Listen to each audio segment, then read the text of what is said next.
This podcast is a 98 Studios production. Today's the day, baby. Today's the day. Today's the day. Today's the motherfucking day. Today is the day. Today's the day. Today is the day. Today's the day. What up, everybody? Welcome back to Today's the Day with Zach Anderson. I am especially excited for this episode.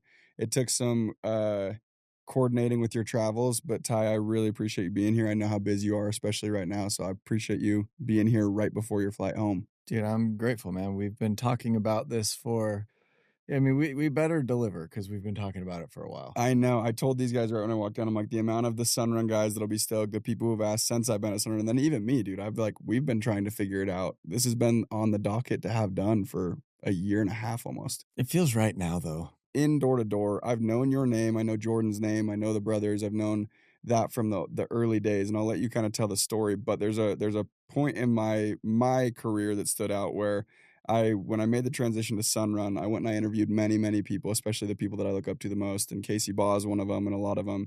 And one of my biggest mentors said, Ty Williams is the best leader that I've ever seen come through door to door. And this is one of the guys, like my heroes. I'm like, oh, sick. Originally we didn't have a ton of working relationship close, but we've gotten to work a lot closer recently, and it's been freaking sick. It's been awesome. And it was really, really cool. So I have a question for you that you're going to be uncomfortable answering. Why do you think someone would say that about you that has seen every other leader go through door to door? These people have seen the owners of all these companies, the CEOs of all these companies that are now running these door to door companies.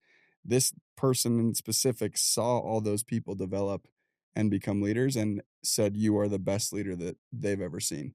I'm curious why you think they would say that, and I wanted to give you a hard question first. Yeah, dude. I knew you'd hate Welcome, that. first of all. We haven't even stretched yet. Nope, we're straight in.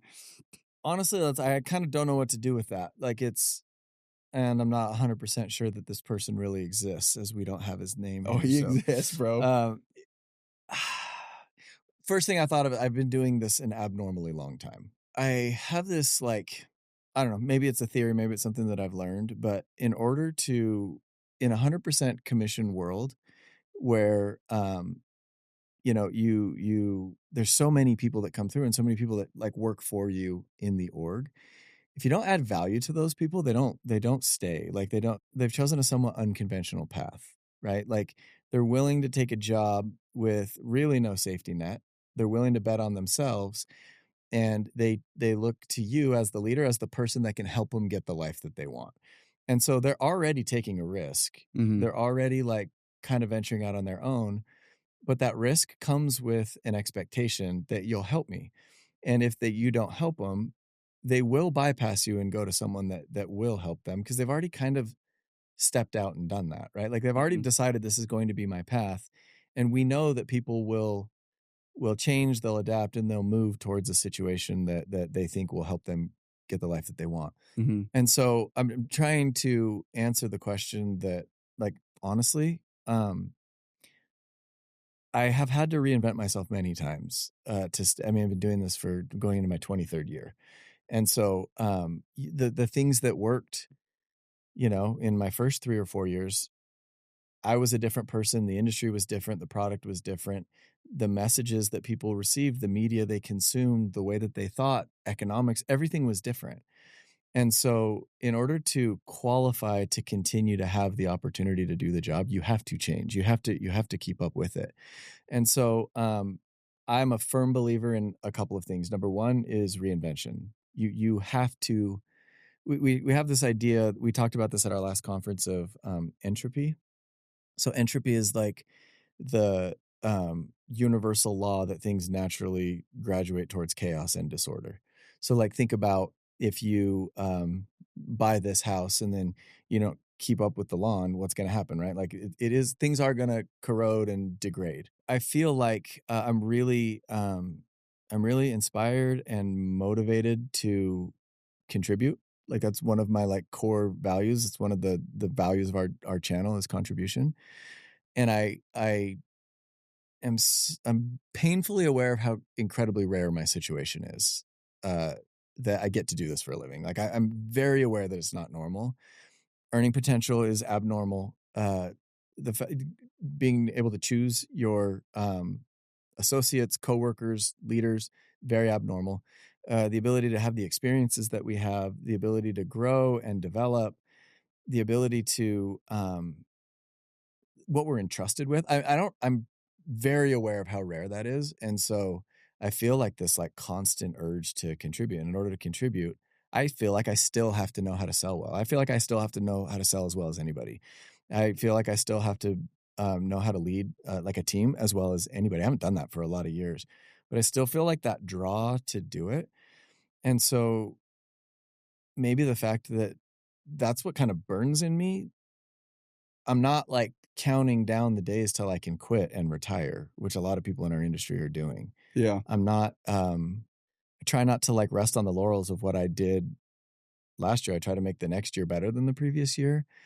And so like the main focus is, dude, like, I mean, we work together directly. Like I feel like an intense urge to help you. And if I can't, then I'm not qualified to be in the position that I'm in. And I've put all my eggs in this basket. Like this is what I've like decided to do with my life. And so I try to just do a good job at it and try to make it so that I'm like the best value that you've ever had. Like I try to be inexpensive to you and I try to contribute more than I take, you know? I don't know how that sounds to everybody No. else, but I tried to answer a very difficult question Hey, first thing. I knew that the reason I chose that question to ask first, especially because it is diving right in, is because it's probably gonna be the hardest question for you to answer. But I think of what I've been that one of the things that I'm very grateful for is I've done every single job in this in like my world. Like I've been a sales rep. I've been a new sales rep with no previous experience. And then I've like been like a team leader guy, like a squad leader, like a helper. I've been like an assistant manager. And then I've been a first year manager and I've been a manager and I've been a record breaking manager and I've been a small regional and then I've been a full director and then so I've done every Yeah. single role. And I've had great leaders and it's one of those things that if I was coming into this now, like what would I expect of my leader? You know, Yeah. what would it's a lot. Like people that come into this, dude, they are trusting you with a lot. You know, they see you as the path to get the life that they want. And so Well, I think you said one thing too. Yeah, with leadership, you have insane responsibility, and it's like it's a massive privilege. One thing you said though that I'm curious to your opinion on is you're painfully aware of how rare your position is, and when you say your position, I interpret that as it's so rare for anyone to have any of the positions that anyone in our line of work has. yeah. Like I have 21-year-old kids that now manage an entire group and they run a market and they're in their low mid 20s. That's And they funded by have somebody earning- else, by the way. They don't assume the financial risk of that. Someone else does. Yeah, right? somebody else is backing everything. There's no risk associated to them being their own sort of like suburbanpreneur, as you guys say, or like an entrepreneur working within this massive company, but being an entrepreneur truly like running a business. It's not common in the industry, from what I've found in my experience, for people to hold on to that awareness of how rare our job is long term. It starts that way, and then as someone gets a promotion, at first it's that way. They're like, "Oh, this is so sick, it's so great," and then eventually you find yourself talking to people where they have an amazing situation and all they have is bad things to say about it. Why? My question for you is, why do you think that's so common when we are in such a uniquely amazing opportunity and unique opportunity? Not everybody does. As like a senior leader, you're exposed to more problems than everybody else. So your situation, you know what I mean? It's really rare. Like if you have 3 problems in a day, it seems like everybody's upset. When really that's 3 out of like 300 people. It's overwhelmingly the people are very happy, you know. And so it's like when you say, "Hey, I've decided I'm going to follow Zach. I'm going to do this job and it's going to be great." Your brain's like, "Yeah." Like he's done it before, whatever. And then you go out to the neighborhood and you start to experience difficulty and your brain starts, it's little stuff like, "Hey, this street is cooked. This isn't a good street. We need to go." It's just trying to help you survive and not endure pain. And pain is like a warning sign that, hey, like there's danger, right?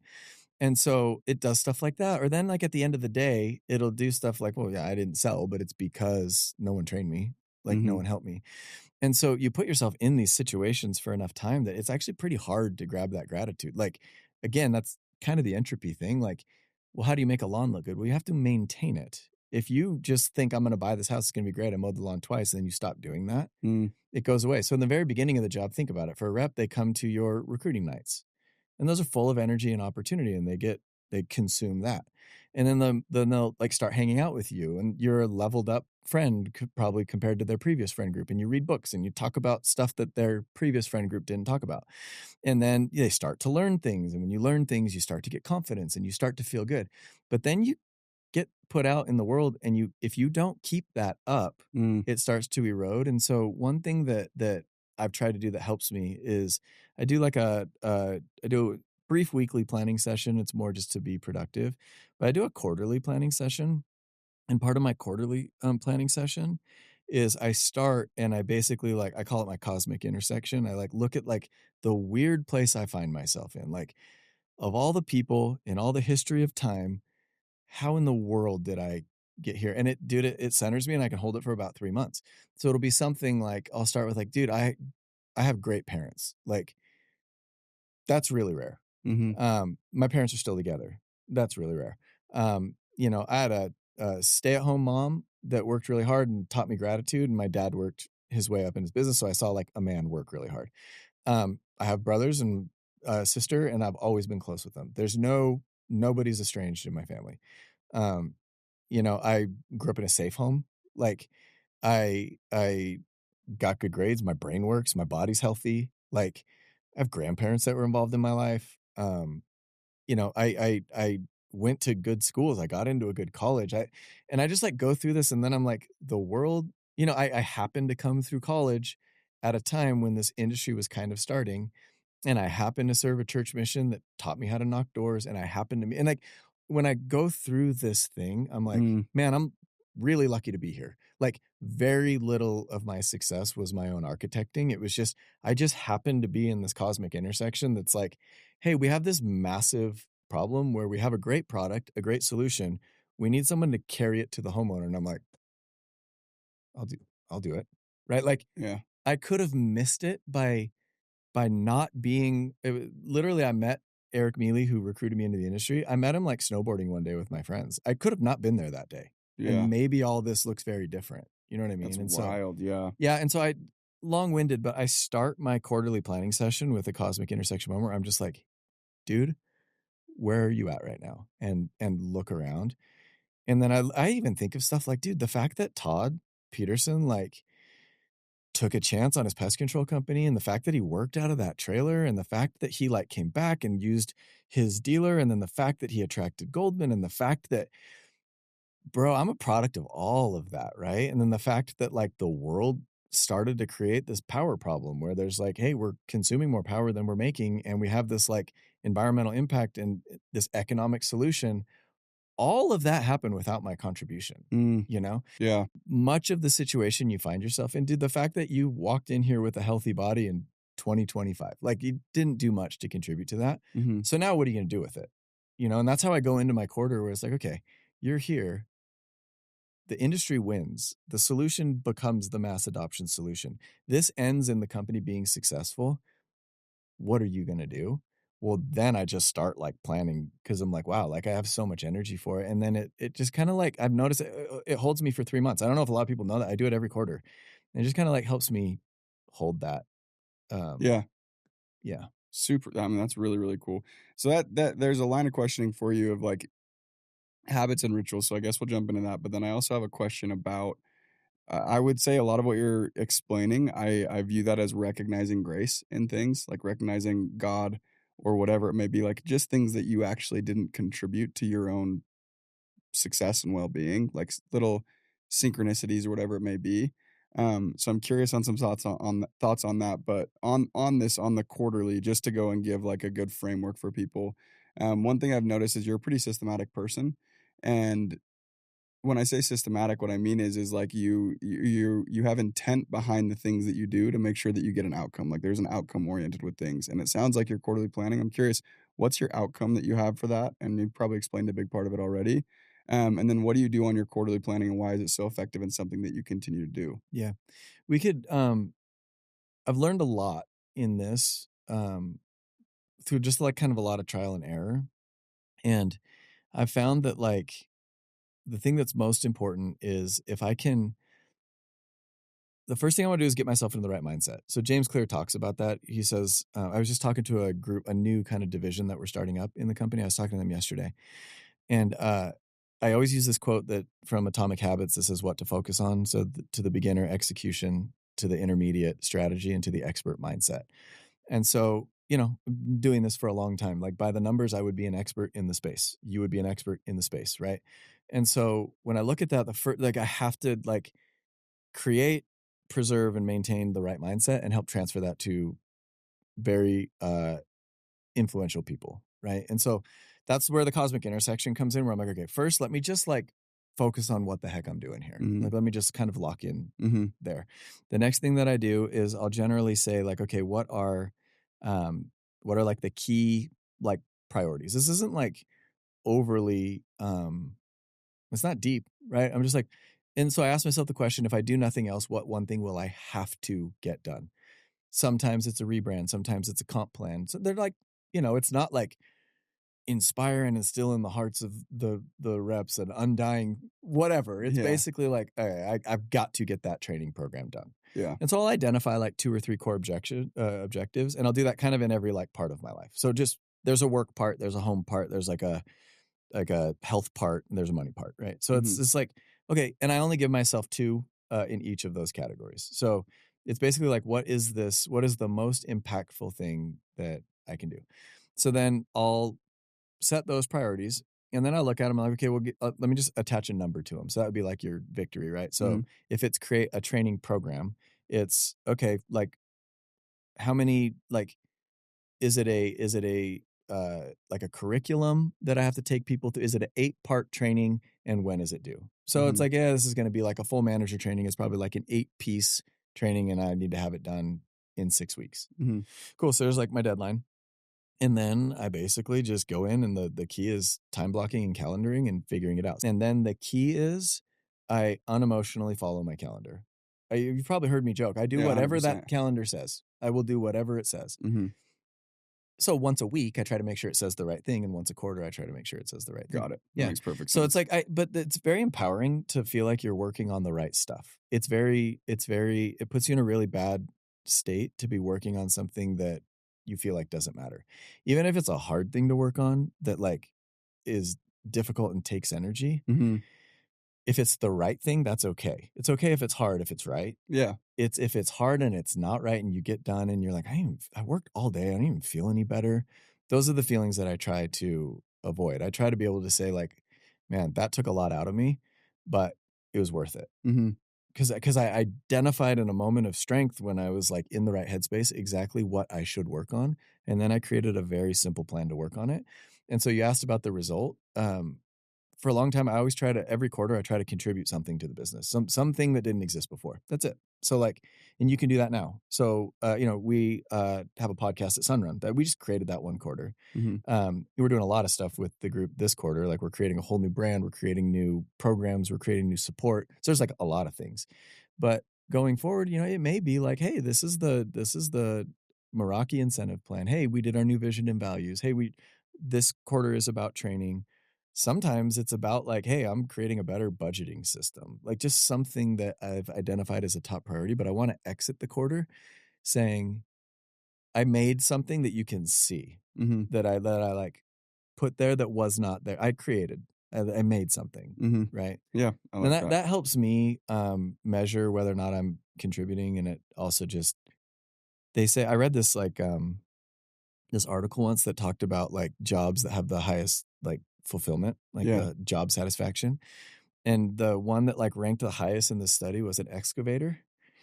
Like, yeah, That's actually incredible. I know. Like, what kid doesn't want to just get in there? But when they broke it down, they're like, well, it's somebody that gets to they get to like change the earth. They literally can and at the end of the day, they can see their progress. Yeah. And so in our jobs, it can be really hard to do that sometimes. Mhm. Like it can be hard to know that's why it's like selling so great, because even at the end of the day, it's like if I made a sale, like I contributed, I was creative, like they have a piece of me that they wouldn't have had elsewhere because I brought that to the team. Mhm. But in management, you have a long talk with somebody, like, I don't even know if I got through to them. Or it's like you take a swing at like a group and maybe you don't get them. Yeah. And you might not see the impacts of the things that you do for a year. That's you right. You might not know that you had a super pivotal conversation or ran a super pivotal training until 8 months later when someone comes out and says, "That's why I just did what I did." Which is, yeah, that's actually That's why really like a interesting. mechanical schedule helps, because if nothing else, I worked hard. I followed the schedule. I did everything that I put in there. But if I focus in like a moment of strength on like a core initiative, and then I deliver that by the end of the quarter, then, you string 4 of those together by the end of the year and you do it for 5 years. You're like, man, there's all these things that like I've contributed, Yeah. that kind No, of that helps. makes a lot of sense. It makes a lot of sense. So Ty, one of the most impressive pieces, so since getting to work closer with you, I've absolutely loved it. It's been awesome. And like one of the most impressive pieces, which is no surprise why we're talking about it, is like truly like the way that I view your perspective, and not the way that you portray your perspective, but the way your perspective actually is one of the best I've seen, and we've talked a lot about that. I have a question for you on it, and you mentioned in your quarterly planning you do it. It grounds you for 3 months or so, and it kind of keeps you in the right headspace. What are other ways that you do to facilitate that type of just perspective in general? Like, because Yeah. there's a list of things, there's a lot of things, but for you, what is it that works for you? Because I think that's one of the biggest challenges that people face. And the whole point of the podcast and the whole point of today's the day and what that like phrase means to me or did back when I like coined that is just like today's the day. Yesterday already happened, so you can't do anything about it. Tomorrow might not even happen. So today is kind of all you've got. And if you have that perspective alone, it actually shifts a lot of things. But for you, your perspective has been incredibly impressive because the time that we've worked together has also been like probably some of the rockiest times, hopefully, that we ever have to work together, and if not, that's great, but, like, hasn't really phased you in any way, and, like, I've come to you with, like, complaints or rants, and it's super sound advice, but it's coming from a place not of, like, trying to appease me, but of a perspective that's actually just different from the one that I'm looking at and much better. So I'm curious, how do you facilitate that perspective, the perspective that you have in your day-to-day? And I'm sure it's not always perfect, but how do you facilitate it and maintain it? Yeah. There's 2 things that come to mind, and thank you for that. Like, um, so start with the first thing that when you say we've had some rocky times, I hear that and I'm like, that was a 3 out of 10. It'd be like if we were going down a crazy like whitewater rapids. You're like, that was crazy. And I'm like, oh, those were bumps. Like, and so where does that come from? Well, I think that I don't know how this is gonna sound. I've already accepted the worst case scenario with you. That's a risk that we take in our job. It's a risk you take when you love. Like Simone could leave, right? And you're Mhm. doing it anyway. And so when you have a fight or a disagreement, you've already accepted that risk. It's never fun, but it's not like you're blown away that how in the world could this happen? I never saw this coming, right? Like, so I've been betrayed by some of the closest people to me as far as like, this is like, how we work. We talk about leaderhood. It is closer than leadership. It is a brotherhood. Like, you guys know my kids. I know your girlfriend. We vacationed together. We shed tears together. Like we're in it. Right. And so part of it says, hey, like before I decide that I'll work with you, like you need some certainty and some safety from me. And like the thing that I kind of go through is like, dude, I will not stop. Like I will do the best job that I can for you. And I'm not going to betray you. You might not like everything that I do, but like I'm already committed and I've already accepted the worst case scenario, which is you go elsewhere and whatever. Like that could happen and I know that. And it has happened to me and I'm still here. Mhm. So part of it when it's like when we have a bad day, Stephen Pressfield talks about that in Turning Pro. Have you read Turning Pro? Mm-mm. His 2 books, The War of Art and Turning Pro, are like some of my favorite. And he speaks like your language and my language. You would really like him. But he gives this list of like things that like a pro does and things that like an amateur does. Mhm. And on the pro side, he says, like the pro understands that his work is practice, Mhm. and 1 bad day is nothing, and 10 bad days are nothing. So like you see, like I picture like Steph Curry. So if Steph Curry shoots a free throw and misses, what happens? Nothing. Yeah, does Steph take his shoe off and throw it into the stands? No. He's a pro. Like Yeah. he's all right. I'm a professional basketball player. I'm trying to do something that no one in this world has done. And sometimes I'm going to miss. I've already accepted that I'm going to miss shots and they're going to be on like the ESPN's not top 10 sometimes. And they're going to say, what does Steph Curry think? All right. I've looked at the worst case scenario and I accept it. So it's not that bad. And so unless you physically attack me or something, or unless like, I just like, it's just not that, I don't know. Like my true perspective is I will go down whatever road we have to go down as hard as it is, as long as it's productive. And so if it means that you're getting better and I'm getting better and the business is getting better, then that's a price I'm willing to pay. Mhm. If it's no longer productive and it's a waste of time and we're getting worse, then we should stop.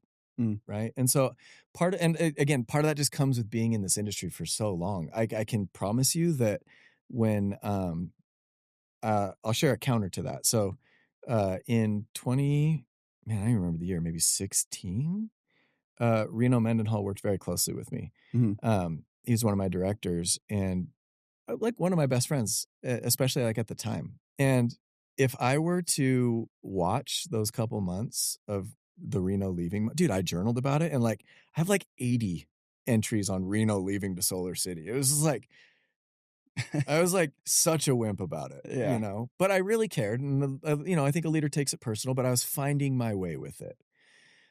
But now I have that experience and I know that even the most solid people, they're humans. They can do whatever they want. They can leave and they Mhm. might. And honestly, you do this for enough years, it will happen. And so now I have that experience and I was like, we didn't die. We got through it. The business actually grew. Reno's fine. Like, oh, like something that intellectually makes so much sense, I emotionally experienced. And so now when you say like, oh, we've had some rocky times, I'm like, it's not Mhm. that. And even if it was that, I've had people leave since, and I'm so much more qualified to like lead people through it. But, Turnbull always talks about you can only lead people down the road as far as you've gone. And the Mhm. fact that I've done every job and seen pretty much everything, I've almost gone out of business. And I've had people leave and come back, and I've burned bridges, and I've made mistakes, and I've Yeah. been cocky, and I've been unkind. And so it's like a lot of like that has brought me to this point to where it's like, if you left tomorrow, I'm your friend no matter what you do. I've already made that decision Mhm. to the point where it's no longer productive, right? You start taking advantage of me or hurting the team, then it will end. But if you make a mistake or like you hurt me, like you're already my friend. Like I've already made that decision. And Mhm. so now we can kind of like one bad day is nothing. 10 bad days is nothing. And as you're talking, I'm like thinking about it as well because so it makes a lot of sense, and I wish I had a visual, but Tony Robbins teaches this principle where there's a circle and there's a bunch of polka dots in the circle, and everything within that circle that represents like what you're capable of right this minute, and all the polka dots in the circle are the problems that you could solve with your current skill set and experience. And then all of a sudden there will be a problem that's outside the circle. And then you're tasked to solve it. And typically what it does, it doesn't break you, but it breaks the mold that you were in and the circle moves outside of that polka dot. And now you have a whole new range that you're able to handle. And the more you experience, obviously the wider your circle gets and the more the polka dots, like the things that used to break you in order to solve them is like second nature at this point, if that makes sense. So there's probably a level to that as well, where for me, it being rocky is more like, okay, I haven't experienced that before. And like that was outside of my circle. And then for you, you're And like, also, you dude, don't that know was how I'm in going to like, react when we're new. Like it's a new relationship. So in a new relationship, you don't know if I'm going to abandon you. You don't know if I'm going to be a different person to you. You just don't know. We haven't had that experience.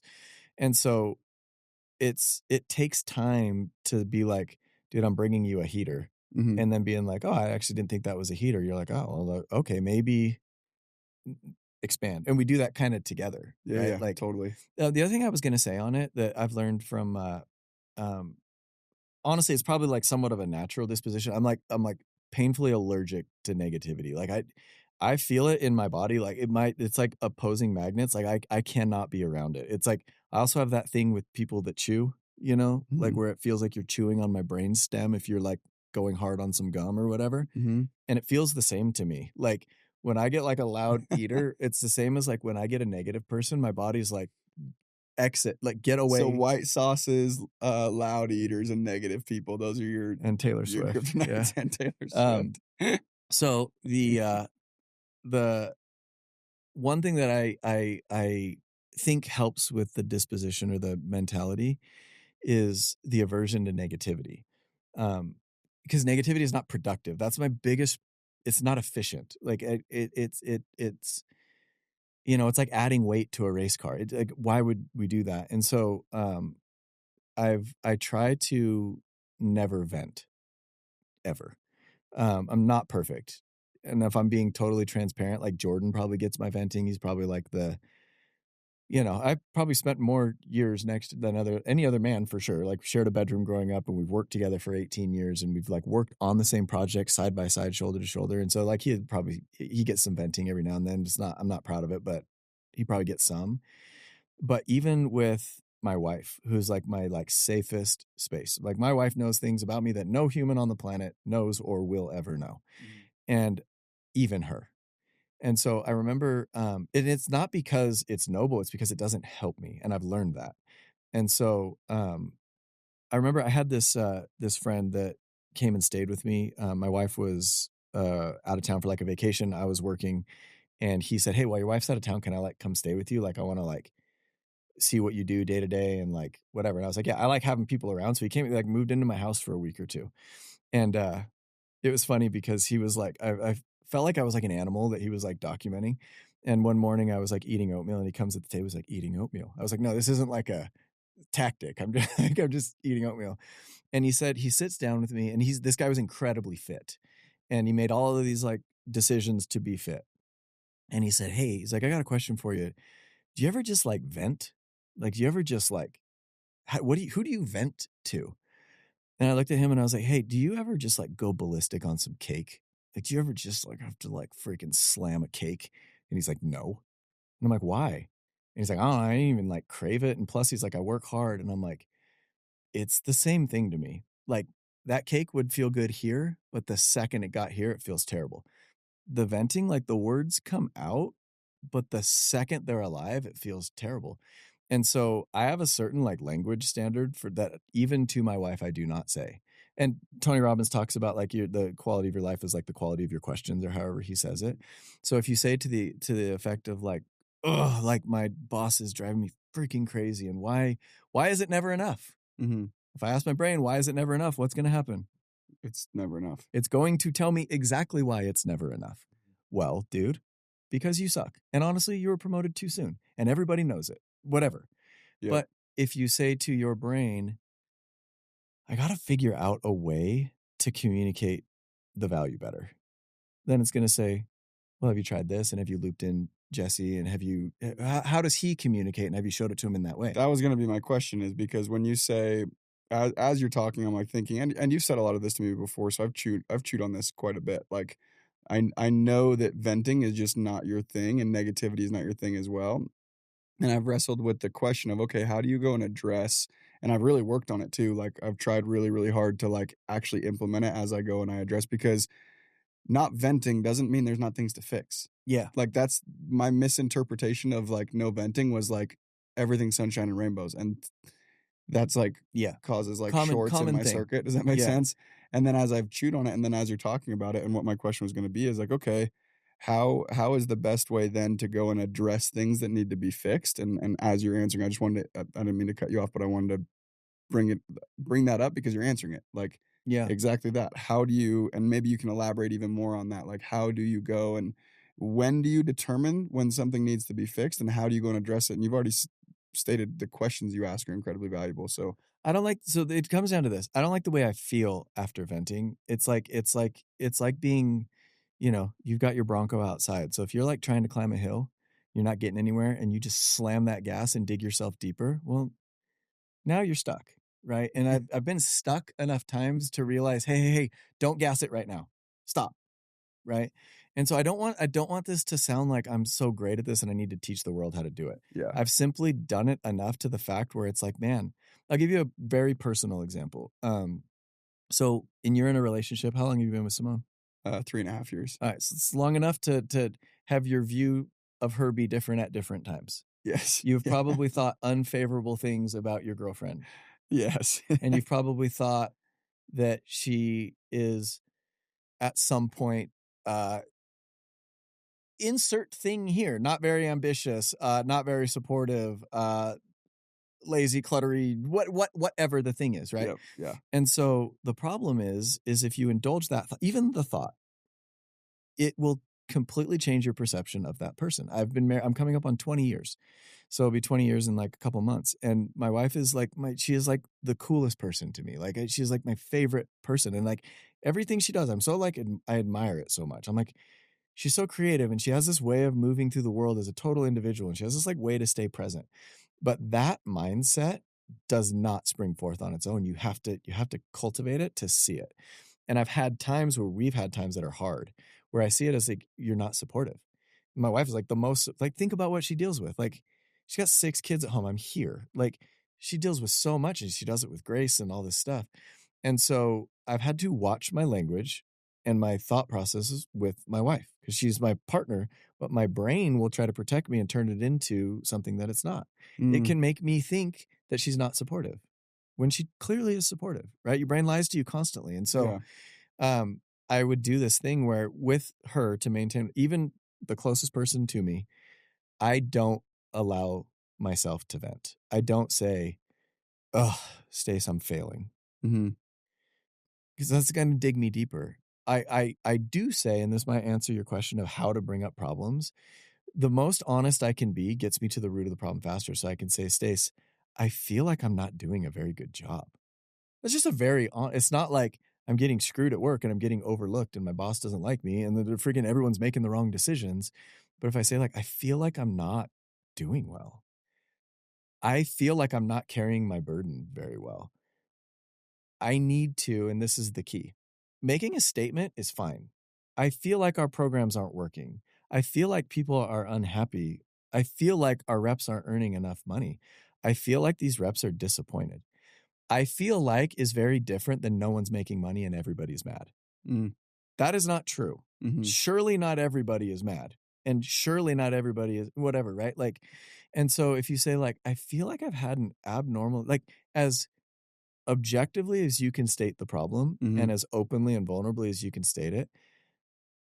I remember I had this group once where, you know, our vision was to, our idea was if you're good at life, you're good at this. So our vision was to create life champions and that we were just going to focus on being good at life and that would make them good at sales. There's a lot of people on that team that had pretty heavy addictions. And I remember telling my wife, I was like, I feel like I set out to create life champions and I've just enabled a bunch of like substance abuse. Like, but it was, well, what's the it wasn't, what's the difference? Everyone's just going to like blow this stuff off anyway. And it doesn't matter. It was, I feel like it's not reaching them. What comes next is very important.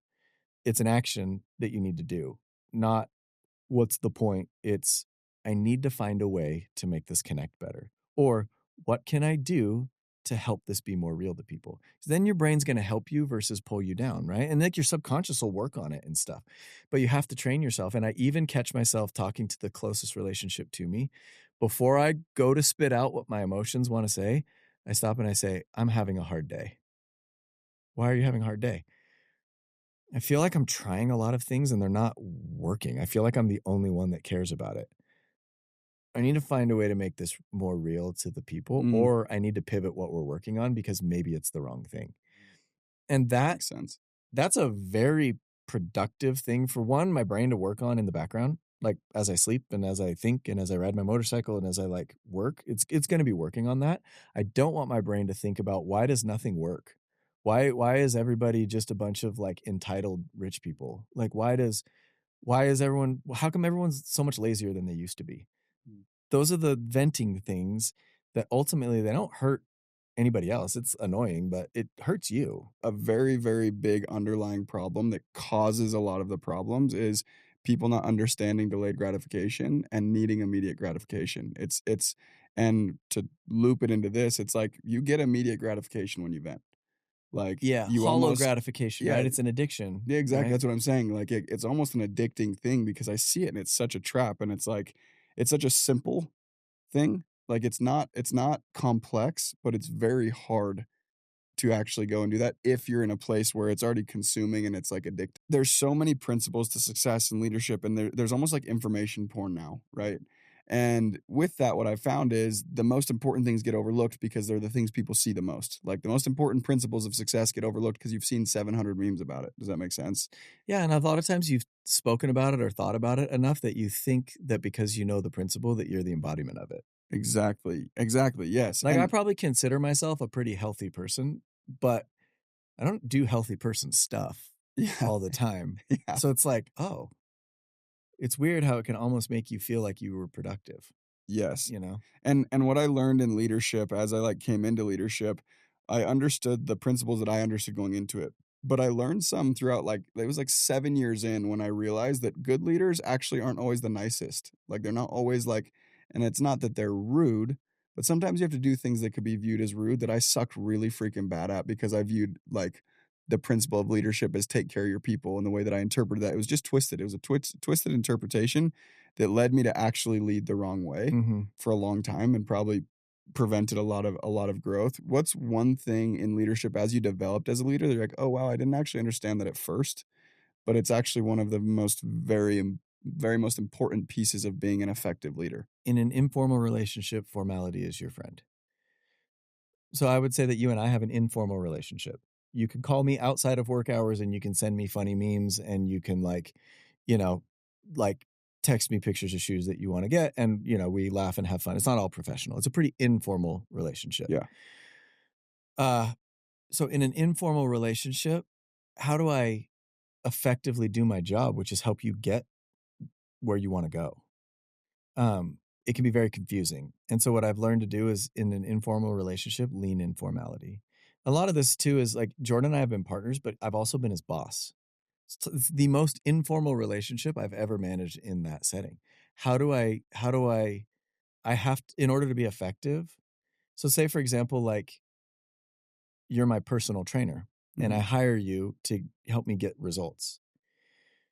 But we're so close that you feel like you can't be direct with me. So for example, it's like, "Hey, what time did you go to bed last night?" "Oh, you know me, dude. Sorry, I 4 hours." You're like, "Bro, like what are you come on, man." What you really need to do is say, "Hey, you're not going to recover if you don't do 7 or 8 hours. Mhm. We've talked about this twice. What's stopping you?" Like a little bit of formality. And so what I've Mm. learned to do is institute structure, formal structure to help an informal relationship because the disservice that I would do in our relationship if I treated it with informality is you wouldn't get very direct feedback. And you also probably wouldn't hear the severity of things when I need to as a person in my position, when I need to call it and course correct it. I feel like I'm very close with all of the people that I lead. And so in order for me to be effective, I institute these formal one-on-ones. And, a lot of times we'll even say it, like, you know, I had a conversation with Taylor Trimble yesterday, where a lot of times I'll say, "Hey, kind of change hats here and be a bit formal. Um, I'm concerned about this," and then we can just talk about it. And I found that that language really helps. And Yeah. so, if I'm like, "Hey," like too loose with it and is like, "Hey, I know you're trying, but you gotta like pull this thing around." He's like, "I know." It doesn't get the severity that it needs. Paul's a great example of that. Paul does a very good job. Like we've literally like snowboarded down like powdery cliffs together and like raced trucks together, and we've had some very intense professional one-on-ones where he has given me stern correction, and I really appreciate it. In fact, I probably wouldn't respect him much if he couldn't, like, tell me what I need to hear. Just like, like developmental people, if I was your personal trainer and you're like, "So how am I doing?" And I'm like, "You're getting there, man. Like, you're doing good. Like, I know it's hard for you and, like, I'm seeing progress." What you'd probably say is, "If I suck, tell me I suck. At least Yeah. where should I be by now?" Okay, Yeah. somebody that starts 6 months ago, are they stronger than me or are they where I'm at? Mhm. Help me out, tell me. And so I found just being like instituting formal structure and then saying like, "Hey, switch hats. I'm going to be formal here. I'm concerned about your growth trajectory. You're declining and people around you are increasing. So I need to know what your plan is." That's a hard conversation to have with as a friend. It's a very easy conversation to have if you set up a formal setting. So I'm not going to have that one-on-one with you as we're driving in the car up to get dinner. And so a lot of times leaders will say like, "Well, have you had a one-on-one with him?" Like, "Oh yeah, I talk to him all the time. He's good." You're probably as the leader being ineffective. You Mm. need to come into my office or get on the Zoom where I have a deck prepared and we're going to review some formal numbers in a formal setting because your development deserves that and mine does too. Like I don't want to have a one-on-one as we're like on the chairlift because you're It's not ineffective. here. Yeah. Yeah. I need you to be able to tell Mm. me like, "Hey, I'm disappointed. I thought you would have been further along by now. Am I misreading it? or do you need resources? You are misreading it. And I asked you for the resources 3 months ago and I feel like you haven't delivered them. My bad. I'll get it for you. Thank you. Like productive conversation. But if it's like, how are things going? Yeah, they're going good. What should we talk about? And discerning the difference between an informal or formal, like that's, as you're explaining it, I'm like, okay, one place that I absolutely could do better, and I'm relating to what you're saying, is like trying to have that one-on-one on the drive up to dinner when it's like you're going to pick up the dates or whatever. It's like, that's not the time to have it. Yeah. So you have to give yourself a container, a setting to have that formal conversation. And if you don't have those formal conversations, it's a massive part of being a leader. It surprised me because I never wanted to live my life, honestly, by a spreadsheet. I just I consider myself a creative person. I consider myself like someone that like has kind of like architected the life that I want to live to some degree. And so living by a strict schedule and like scheduling a formal one-on-one with you, it feels counterintuitive to me. Yeah. It feels like a nerdy thing to do. Mm-hmm. What I found is it helps me so much that I don't care how nerdy it is. It's almost like, okay, wearing the weight belt at the gym. I don't want to be weight belt guy, but if it protects my back and helps me lift more and it's a core thing, then I will do it. Yeah. 100%. And so but even in your relationship, like sometimes like for me and my wife, it's like when we're going out to dinner and we need to talk about something, like that's probably not a great setting. Sometimes it's, hey, can I talk to you tonight? Come into my office and let's sit down and like look at me. I need to express something to you. All right, this is a very formal setting. Mm-hmm. But what that does is it's like, what do you need to express? Well, when you said this, it sure wasn't your intention, but it made me feel like this. I thought we were going down this way. Are we misaligned? But that's how good relationships like work, And then she might be able to say, I didn't interpret it that way at all. And I think you're overreacting. Okay. Good to know. Yeah. You gain a totally different level of understanding when you bring formality into things, because it's like, because on the same accord, the person that you're leading may not want to go and bring up the really hard conversation, things that's heavy to them in a light setting. And if you don't give them a situation where they feel like they can bring that stuff up as well, that's a really good point. I stopped kind of viewing it as a cage. Yeah, as a cage, and I started viewing it, I guess, as wings. Yeah. Because now it's like, if I have a space where I can talk to my wife, if I have a monthly set one-on-one where we're going to review the results and the scorecard is preset and you know what we're going to talk about, now I have the space where I can talk to you and I can be effective. It's not like I kept harmony and you didn't get better. Yeah. I'm fine to have discord if you get better. Yeah. But if we're going to have discord, we have to have like a place to put it. And so the only otherwise way I know it strings throughout everything else. And then every conversation, there's a little bit of that, whether it's said or not said, you're still holding on to it because you don't have a place to address it. Yeah. And so it's like high performers, they want to be held accountable. They want to be checked. They want to be told if they can do stuff better. They're the most curious. That's why they've grown. Like they don't grow by knowing all the answers. They grow by like being like so attracted to finding the answers and getting better. Over the last couple of years, honestly, like 5 years ago, I realized how valuable one-on-ones are. And that's like my number one recommended, like mandatory. If there's one thing that you need to make time for every single month with all of your people, it's a one-on-one. You have to. Yeah. And I would say set up a scorecard. Back to what I was saying with like effective people track stuff. Like you see the guys at the gym, like the most fit guys have like those big jugs of water and they have like their big, their planner. I don't know what they write in those things, but they're always like, they're tracking something, Yeah. And so, allow yourself some formality.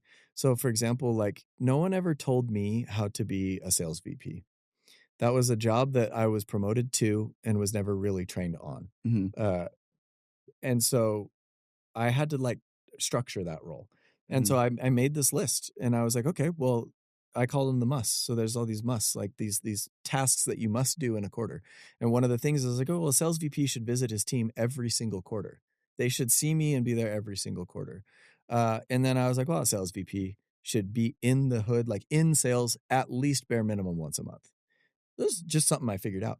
So then I introduced a little bit of formality and I made a checklist. So I just put all of my teams in a list. And then I had managers get called every single week. So then I just put all the weeks with a little checkbox. And every week I talked to the manager, I put a check in the box. And then every time I visited them, that was at least once a quarter, I checked that box.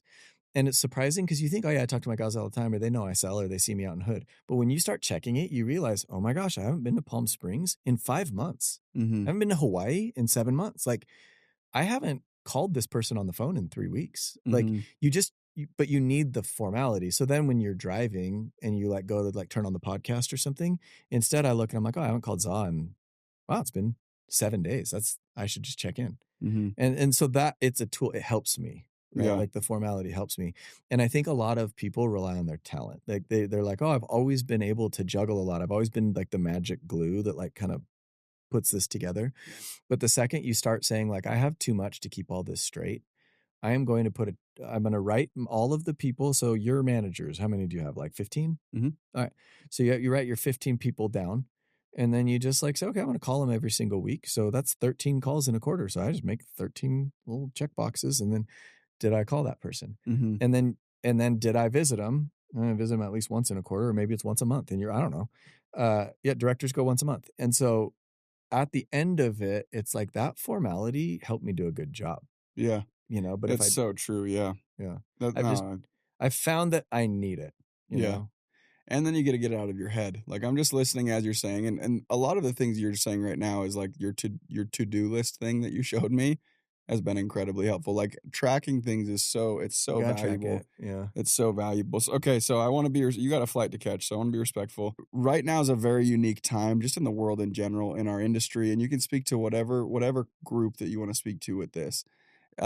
What do you think is something that is not thought about or looked at enough right now at this point in time by your average Joe that needs to be looked at more, or in our industry? What do you think people need to be thinking about more, recognizing more, acknowledging more, and taking advantage of more? I think a lot of people they focus on being helpful. They don't focus on being impactful. That's the thing that I've learned the most. Everybody wants to help. Everybody wants to be on the winning team. People do want to help. They do want to do a good job. Your managers, they want to do a good job. You want to do a good job. I want to do a good job. And so what they end up doing sometimes is they end up doing things that are helpful. So the easiest thing to think about is think about at the team level. So you have these people on the team, and they just they're willing to do anything to help. Hey, I'll do your slides. Hey, I'll do your scorekeeping. Those things are helpful. But if you look at if that person wasn't there, what changes? Well, manager probably has to do a little bit more work. But what's the impact? Like volume, maybe it's nothing. That I probably I probably have an unhealthy fear of not being impactful. It actually it really causes me to do weird things and like overstress and wear myself thin. I'm like, every day is this relentless scorecard for me. And it's like I'll finish a long, hard day and I'll just be like, it feels like I'm coming off an important game where I didn't score a point. I worked so hard and I didn't even do anything. So I know I need to give myself a little bit of grace because, like you said, I'm not in a position where you score points every day. That's not my job. But I don't know if it's the door-to-door solicitor in me that you contributed if you put a sale in. Did you put a sale in? That's why I still sell and feel good about it. Hey, we got a sale today. Everyone's like, should you really be selling? And I'm like, once a month. Anyway, so when we're focusing on being helpful, that's that kind of development porn idea where it's oh, I read a book. Cool. Did you do something? Did you make something? Did you face a hard problem? Did you make progress? Did you have the hard conversation that you need to have? Or did you just kind of help the region with something? Yeah. It's so today, is there something that would not be there if you did not put it there? Or was it nice to have? Right. And so when I look at a senior leader, someone like you are you've stood out. You're in the position that you're in because you've done more volume than other people. You've developed more people than other people. And so you have this extreme potential to really you look at a Frank Lloyd Wright house. It's that guy was an architect in the 50s. And if you can get a Frank Lloyd Wright house now, they're priced high. A lot of times you're not allowed to remodel them because it's dude, Frank Lloyd Wright made this. We wouldn't have a lot of stuff if that guy didn't push himself and force the build to happen. And now we can look and be like, wow, yeah, it's right there. I can see it. You made something, Mhm. you know? And so I don't think people focus enough on their personal impact. I think a lot of times your desire to contribute is born of a fear to do the work. So like a lot of times like people will be helpful versus going to get a sale because a sale is vulnerable. If you try and you fail, you can see that you failed. Mhm. Or if you try to recruit a guy and you don't get him, or if you set out a incentive to say anyone that beats me today can get something. Like that's that brain doesn't like that stuff. Let's keep you safe, right? And so a lot of times we're like, instead, what did I do? And so like one way for everybody to listen or everybody listening to like check this, they told me to look at the camera if I wanted to make an impact. Make your have you statement. ever had to argue your percentage? Have you ever had to argue your comp? Have you ever had to say, I should get more because I do all this? I have, Mhm. right? I think everybody that's done this long enough has. And I remember doing it this one particular time and then coming out of it and being like, that's the last time I'm going to debate my value. That is the last time. It's the last time I'm going to be so helpful, right? It's the last time I'm going to be like, well, nobody answers that guy's questions and no one was training this team and nobody helped brand this group and it's okay. I do that stuff, but it is not my value. Instead, I'm going to make it so clear. I'm going to recruit so many people. I'm going to sell so many things. I'm going to create so much volume that it's inarguable. Mhm. I'm going to be the clear choice. And so I think if people focus on that, like if you've ever had to say, well, maybe I should get more because I'm the one that does all the stop. You're arguing your value. Make it obvious. Outsell everybody so badly. Like beat them so badly. Mhm. Like I'm so fascinated by the idea of the dominant one. Like when like Tiger was the dominant one, like Mhm. Tiger was his dominant one. And there was literally like you could go into like a sports betting thing in Vegas and you could bet that Tiger was gonna win or anybody else. What a beast. Like, Yeah.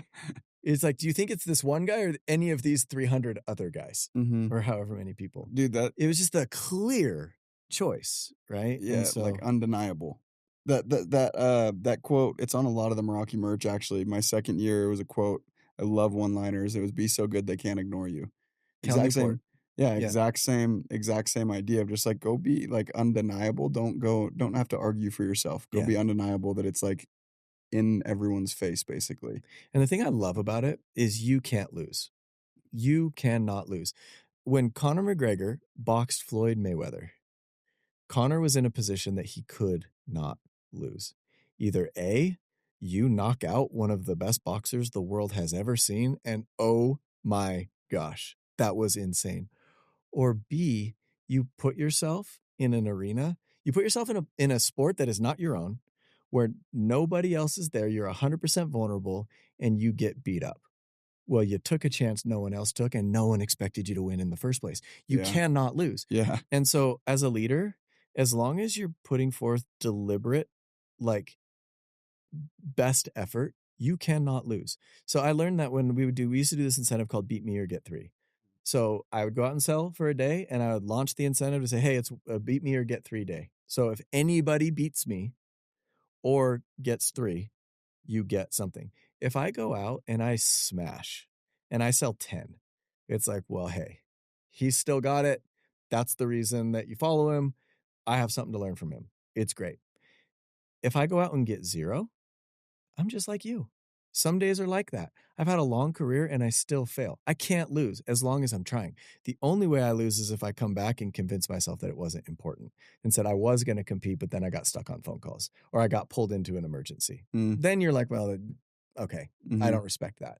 But everybody respects someone that tries hard and fails. Like someone like every MMA fight, at the end, they hug each other and they say, this guy's a warrior, right? Like you can't lose if you try your best. And so I don't know. Like if people point to an impact, what's an impact you know that you should make? What's an amount that kind of scares you that you're a little bit nervous to say, but you know that it's within your capability?